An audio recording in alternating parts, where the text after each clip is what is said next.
हरि ओम तत्सत्। श्रीमते रामचंद्राय नमः। ओम नमः परमहंसास्वादित चरण कमल चिन्मकरंदाय भक्त जनमानस निवासाय श्री रामचंद्राय वागीशायस्य वदने श्रीलक्ष्मीर्यस्य च वक्षसि यस्यास्ते हृदये संवेद तं नृसिंहमहं भजे। विश्वसर्ग विसर्गादि नवलक्षणलक्षितं श्रीकृष्णाख्यं परं धामं जगद्धाम नमामि तत्। वाञ्छाकल्पतरुभ्यश्च कृपा सिन्धुभ्य एव च पतितानां पावनेभ्यो श्रीवैष्णवेभ्यो नमो नमः। प्रहराद नारद पराशर पुंडरीक व्यासाम्बरीश शुक शौनक भीष्मदाल्भ्यान् रुक्माङ्गदार्जुन वसिष्ठ विभीषणादीन् पुण्यानिमान् परम भागवतान् नमामि। श्री वृंदावन बिहारी लाल की जय। निखिल हेय प्रत्यनीक अखिल कोटि ब्रह्मांड नायक परात्पर परब्रह्म परमेश्वर निखिल जगदाधार भक्तवांछा कल्पतरु भक्तवत्सल शरणागत वत्सल दीन बंधु दया सिंधु नंद नंदन श्याम सुंदर एवं उनकी भी पूज्या आराध्या श्री महाभाव स्वरूपा श्री राधा रानी की अहेतुकी अनुकंपा कृपा करुणा से हम सभी लोग जीवन का सर्वोत्कृष्ट फल सत्संग लाभ प्राप्त कर रहे हैं। सत्संग की शास्त्रों में बहुत महिमा है। सत्संग के विषय में श्रीमद् भागवत के पद्म पुराणोक्त जो महात्म्य है उस महात्म्य में कहा गया है भाग्योदयेन बहुजन्म समर्जितेन सत्संगमं च लभते पुरुषो यदा वै अज्ञान हेतु कृतमोहमदान्धकार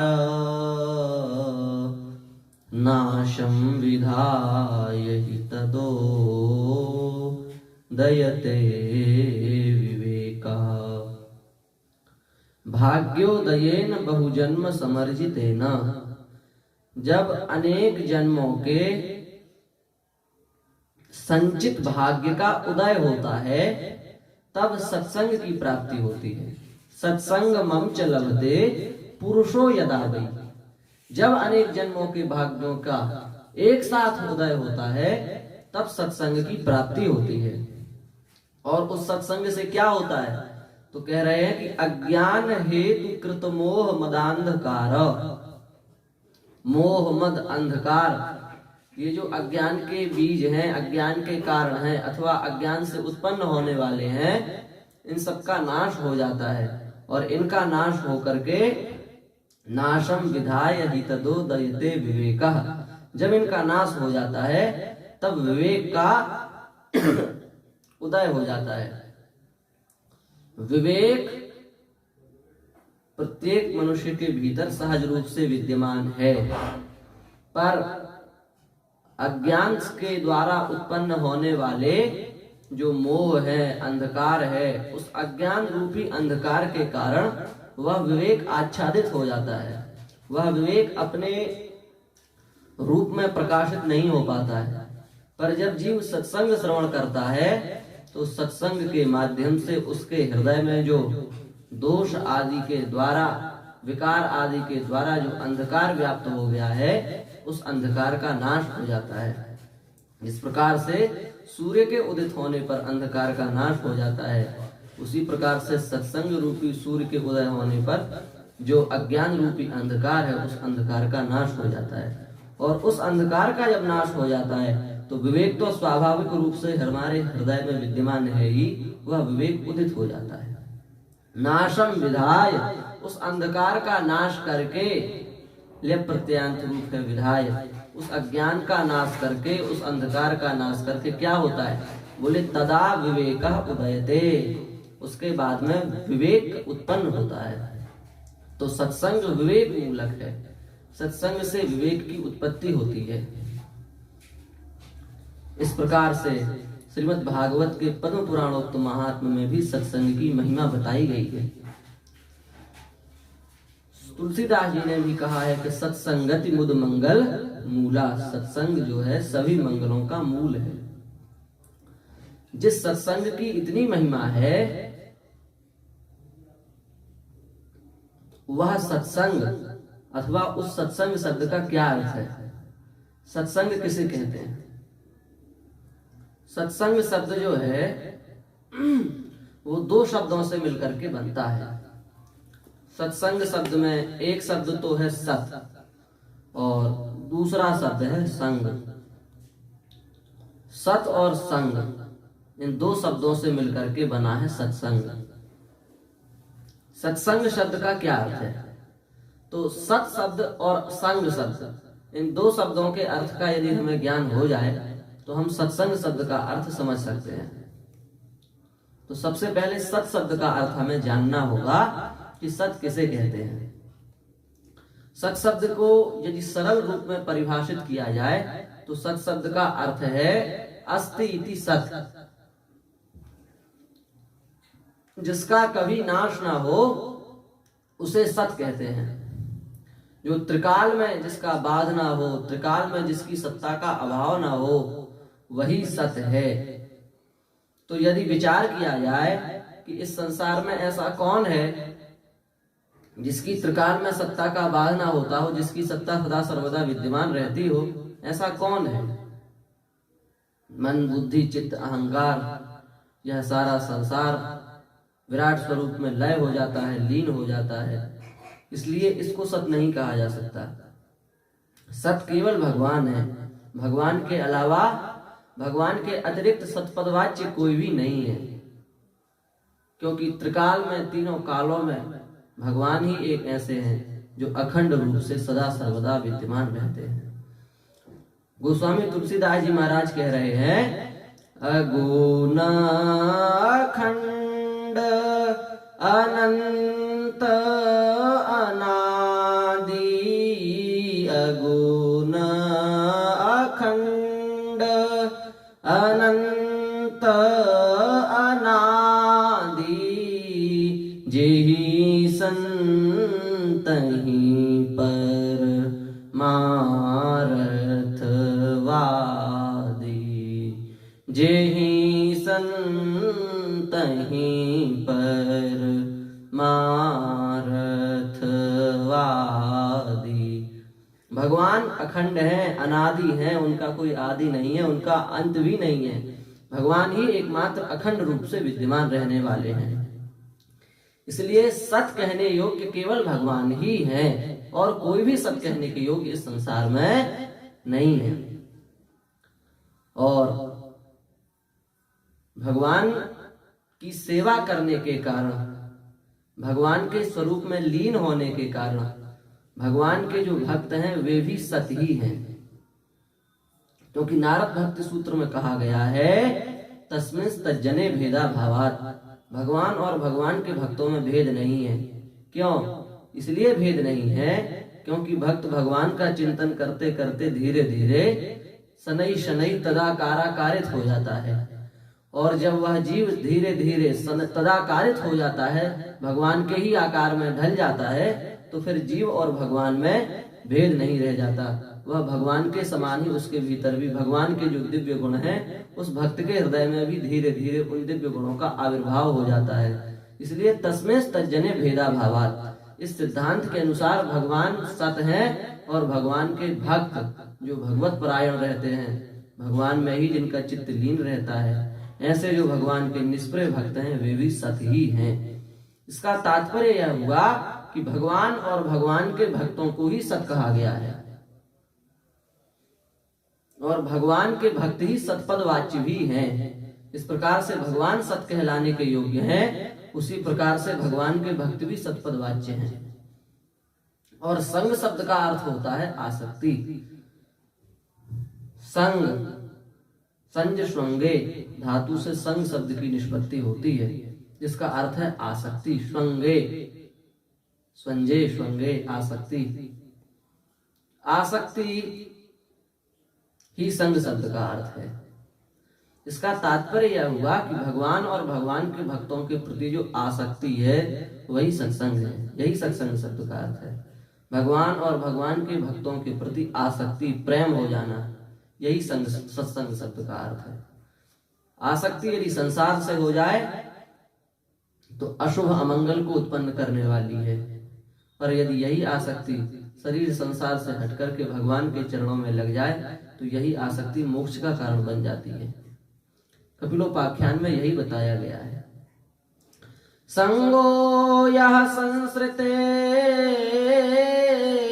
हेतु असत्सु विहितो धिया सएव साधुषु कृतः मोक्षद्वारमपावृतम्।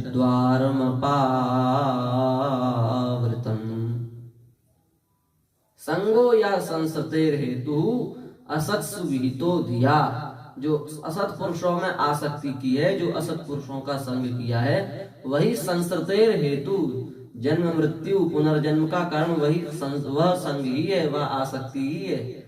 पर यदि वही आसक्ति उनसे हटा करके और सएव साधु शुक्रता, वही आसक्ति यदि भगवान में कर दी जाए, भगवान के संतों में, भगवान के भक्तों में कर दी जाए, तो वही आसक्ति मोक्ष का कारण बन जाती है। सएव साधु शुक्रता यह कहा गया है। भगवान में आसक्ति नहीं बताया यहाँ पर, भगवान में आसक्ति करो ऐसा नहीं कह रहे हैं। सएव साधु शुक्रता, वह आसक्ति भगवान के प्राण प्यारे भक्तों में हो जाए तो वह मोक्ष का कारण बन जाती है। यह बात है। इसलिए संग शब्द का, सत्संग शब्द का अर्थ है भगवान और भगवान के भक्तों से प्रेम हो जाना, भगवान और भगवान के भक्तों में अंतर का समाप्त हो जाना, यही है सत्संग। इस सत्संग की अत्यधिक महिमा है। पुराणों में अनेक उपाख्यान हैं जो सत्संग की महिमा को भली भांति प्रतिपादित करते हैं। एक चांडाल जिसके नित्य प्रति का नियम था कि वह प्रतिदिन सत्संग करने के लिए जाता था, जिस मार्ग में वह सत्संग करने के लिए जाता था, किसी कारणवश उस मार्ग पर एक ब्रह्म राक्षस ने आकर के अपना आधिपत्य जमा लिया और कहा कि अब इस मार्ग से कोई नहीं, हम इस मार्ग पर निवास करेंगे। तो ब्रह्म राक्षस के भय के कारण सभी मार्ग वहां के बंद हो गए, सभी ने वहां पर आना जाना बंद कर दिया। और अब ब्रह्म राक्षस स्वयं जिस मार्ग पर बैठा हो वहां कौन जा सकता है? तो सबने उस मार्ग पर जाना, आवागमन बंद कर दिया, यातायात बंद हो गया। पर वह जो चांडाल था उसकी सत्संग में दृढ़ निष्ठा थी, दृढ़ विश्वास और दृढ़ निष्ठा, ये दो बहुत प्रबल अस्त्र हैं भक्ति मार्ग के। उसके पास सहज निष्ठा, सहज भक्ति थी, तो वह चांडाल जो है वह उस मार्ग से सत्संग करने के लिए निकला। मार्ग में लोग मिले, समझाया कि भाई मत जाओ, वहां पर जाने से अमंगल होगा, आपका नाश भी हो सकता है, आपको वह मार भी सकता है। पर चांडाल तो पक्का विश्वास था, दृढ़ निश्चय रखने वाला व्यक्ति था। उसने कहा नहीं, सत्संग में रोज जाते हैं, आज भी जाएंगे। और वह गया तो जैसी घटना घटनी थी वैसी घटी। ब्रह्म राक्षस से उस चांडाल की भेंट हुई और ब्रह्म राक्षस ने कहा कि भाई हम यहाँ पर रह रहे हैं, यह सुनकर के सबने आना जाना बंद कर दिया था, पर तुम फिर भी आ गए। इसका तात्पर्य यह है कि तुम ब्रह्मा जी के द्वारा ही भेजे गए हो, अपने द्वारा तो नहीं आए हो। इसलिए अब हम तुम्हें नहीं छोड़ेंगे। उस चांडाल ने कहा कि देखो, हम सत्संग करने के लिए जाते हैं, हमारा नियम है, हम आज भी सत्संग करने के लिए जाएंगे और सत्संग करके जब वापस आएंगे तो आप हमारा भक्षण कर लेना। उस ब्रह्म राक्षस ने कहा कि हम आपकी बात पर विश्वास कैसे करें, हमें आपकी बात पर विश्वास नहीं होता, ऐसे तो कितने झूठे रोज निकलते। तो उस चांडाल ने कहा कि देखो, हमारे भीतर यदि निष्ठा नहीं होती, हम यदि कच्चे होते तो यहाँ आते ही क्यों।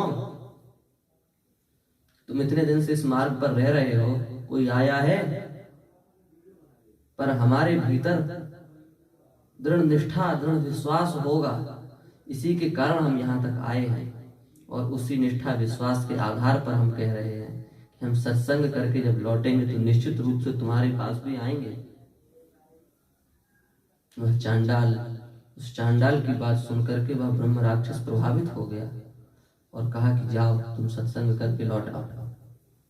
वह सत्संग करने गया और सत्संग की जो पद्धति है उस पद्धति से उसने आरात्रि पर्यंत सत्संग किया। वाग गदगदा द्रवते यस्य चित्तम रुदत्य भीक्षणम हसते क्वचिच्च विलज्ज उद्गायति नृत्यते च मद्भक्ति युक्तो भुवनम पुनाति।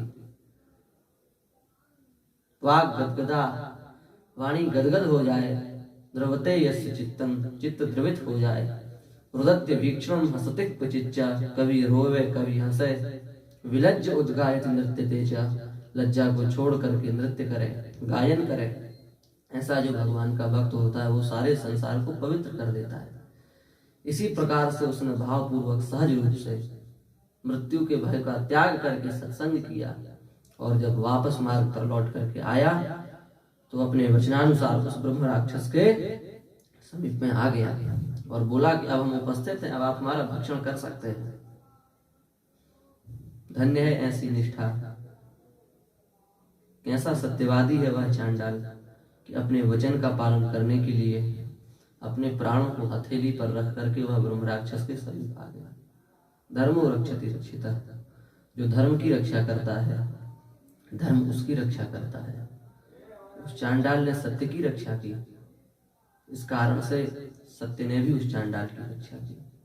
उस ब्रह्म राक्षस के विचार में परिवर्तन आ गया और उसने कहा कि भाई, तुम इतने वचन के पक्के हो, तुम कोई साधारण व्यक्ति नहीं हो, आप अपने सत्संग का फल हमें दो, हम आपको मुक्त कर देंगे। उस चांडाल ने कहा कि भाई, सत्संग का तो एक एक क्षण बहुत अमूल्य है। तुलयाम लवेनापि न स्वर्गम ना पुनर्भवम भगवत संगी संगस्य मर्त्यानाम किमुता से सह।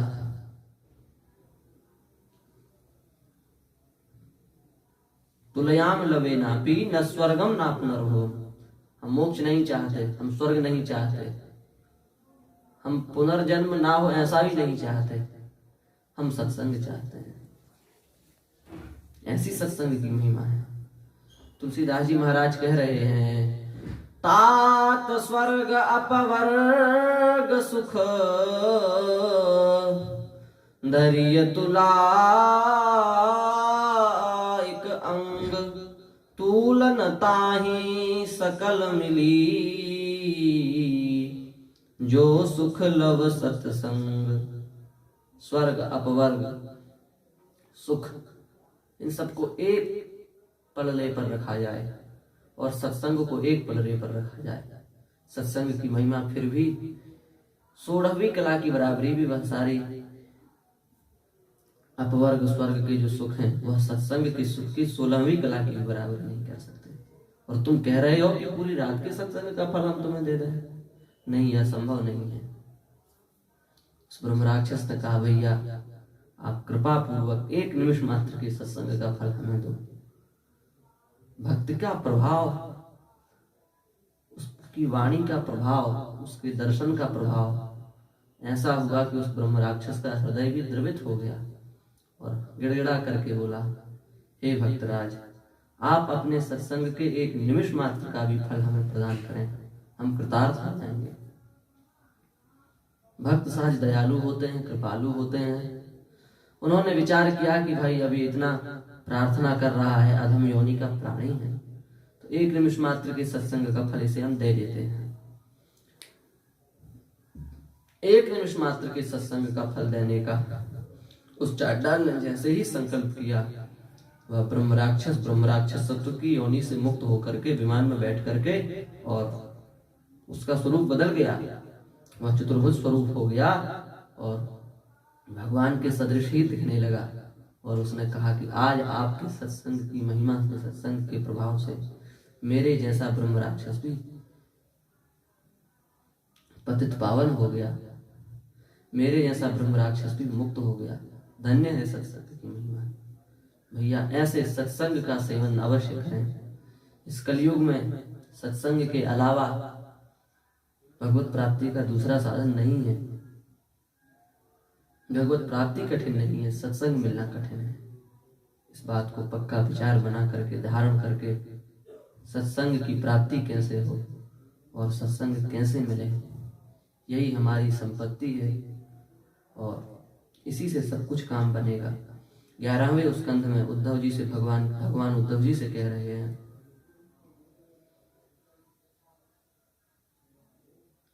कि हे उद्धव, गोपियों ने क्या किया? क्या गोपियां ज्ञानी थी? क्या गोपियों के पास कोई कर्म था? कुछ नहीं था। ऋक्षराज, वानर, जामवंत, गिद्ध, जटायु, कैसे कैसे पतित पावनों का भी सत्संग से उद्धार हो गया। यथा वृद्धि सत्संग सर्व संगा बहुमान, सर्व संग का नाश करने वाला, सभी प्रकार की आसक्ति का नाश करने वाला सत्संग जिस प्रकार से मेरी प्राप्ति करा देता है, दूसरे किसी साधन में वह शक्ति नहीं है। ऐसी दिव्य सत्संग की महिमा है। प्रियादास जी महाराज ने कहा है भक्तमाल में, अंतिम प्रार्थना की है कि हे नाथ, अग्नि जरावो, लेके जल में डुबावो, भाव सूली पे चढ़ावो। आप चाहें तो अग्नि में जला दें, सूली पर चढ़ा दें, जहर पिला दें, बिच्छू से कटवा दें, सांपों से लपेटवा दें, हाथी आगे डरवावो, इतनी भीति उपजाए भी, हाथी के पैरों के नीचे कुचलवा दो। और अंतिम में कह रहे हैं, ये सब करा दो पर एक काम बस मत कराओ। क्या? प्रियादास जी कह रहे हैं, ब्रज जन प्राण कान्ह, बात एक कान करो। ब्रज जन प्राण कान्ह, बात एक कान करो। भक्त सो विमुखता को, मुख ना दिखाय भी। भक्त सो विमुखता को, मुख ना दिखाय भी। हे ब्रजजनों के प्राणधन, हे ठाकुर जी, एक ही कृपा करो। क्या? बोले जो आपकी भक्ति भजन से मुख हैं, उनका संग ना हमें जीवन में मिले। आप जो चाहें सो दंड दे सकते हैं। भैया सत्संग में लग जाओ, सत्संग सुनना चालू कर दो। सत्संग श्रवण की बड़ी महिमा है। सारे विकार शीघ्रातिशीघ्र समाप्त हो जाएंगे और सत्संग के प्रभाव से भगवान की भक्ति हृदय में प्रतिष्ठित हो जाएगी। धर्म के प्रति बुद्धि स्थिर हो जाएगी, शास्त्रों के प्रति बुद्धि स्थिर हो जाएगी, संतों के प्रति बुद्धि स्थिर हो जाएगी, तीर्थों के प्रति बुद्धि स्थिर हो जाएगी। सब कुछ सत्संग से ही प्राप्त हो जाएगा। ऐसे सत्संग की सभी इच्छा करें और सभी सत्संग श्रवण करें। इसी भावना के साथ आज की वाणी को हम श्री ठाकुर जी के चरणों में समर्पित करते हैं। श्री वृंदावन बिहारी लाल की जय। श्री राधा रानी की जय। पूज्या गो माता की जय। सब संतन की जय, सब भक्तन की जय। चलो ठीक है। जय जय श्री राधे श्याम, बढ़िया। जय जय श्री सीताराम। आओ। ओम नमः पार्वती पतये, हर हर महादेव।